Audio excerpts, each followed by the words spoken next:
दोस्तों एक बार भगवान नारायण माता लक्ष्मी से बोलते हैं कि देखो कितनी भक्ति बढ़ गई है, लोग नारायण नारायण जाप कर रहे हैं।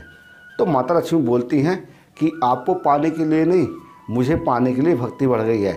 हाय गाइस, मैं हूँ शिव और ये अद्भुत प्रसंग हम सबके लिए।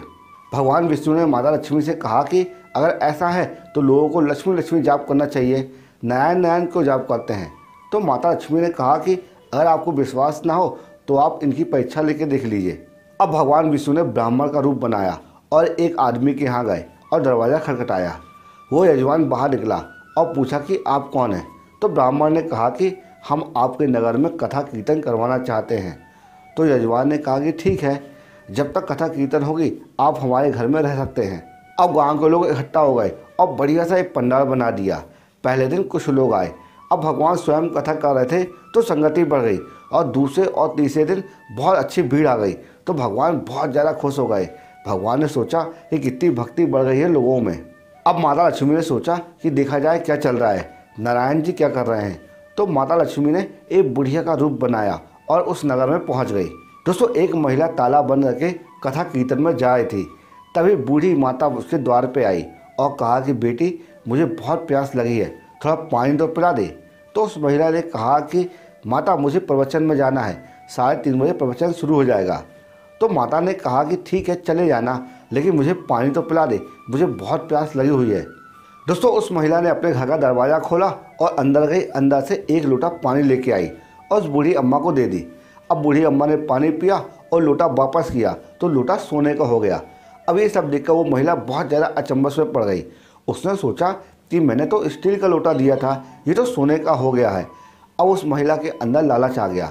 उसने माता के सामने हाथ जोड़ा और कहा कि माता चलिए अंदर चलिए और खाना भी खा लीजिए। उस महिला ने सोचा कि ये हमारे बर्तन में खाना खाएगी तो थाली, लोटा, गिलास और चम्मच ये भी सोने का हो जाएगा। बूढ़ी माता ने उस महिला से कहा कि जाओ बेटी जाओ, तुम्हारा प्रवचन का टाइम हो रहा है। अब वो महिला कथा पंडाल में पहुंची तो उसने समस्त अपने साथ बीती हुई घटना के बारे में उन महिलाओं को बता दिया। अब वो महिला धीरे धीरे चलते हुए सत्संग से उठकर जाने लगी। अगले दिन कथा पंडाल में लोगों की संख्या कम हो गई। तो भगवान ने मतलब ब्राह्मण ने पूछा कि भाई लोगों की संख्या कैसे कम हो गई। तो किसी ने बताया कि नगर में एक चमत्कारी माता आई हुई हैं, जिस घर में वो खाना खाती हैं, मतलब जिस बर्तन में खाना खाती हैं वो सोने का हो जाता है, और जिस घर में दूध पीती हैं वो बर्तन भी सोने का हो जाता है। इस वजह से लोग प्रवचन में नहीं आ रहे हैं। उस आदमी की बात सुनकर भगवान नारायण समझ गए कि माता लक्ष्मी का आगमन हो चुका है। लेकिन ये बात तो वहाँ पर उपस्थित यजमान ने भी सुन लिया, तो वो भी कथा पंडाल से चुपके से खिसक गया।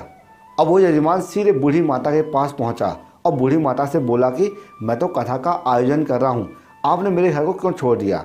तो बूढ़ी माता ने कही कि मैं सबसे पहले तुम्हारे घर ही आती, लेकिन तुमने जिस कथाकार को अपने घर में ठहराया हुआ है, जब वो चला जाएगा तब मैं आऊँगी। सेठ जी ने कहा कि बस इतनी सी बात है, मैं अभी उन्हें धर्मशाला में कमरा दिलवा देता हूँ। भगवान मतलब ब्राह्मण जब कथा करके आए तो सेठ जी ने उनसे कहा कि महाराज आप अपना बोरिया बिस्तर बांधिए, हमने आपकी व्यवस्था धर्मशाला में करवा दी है।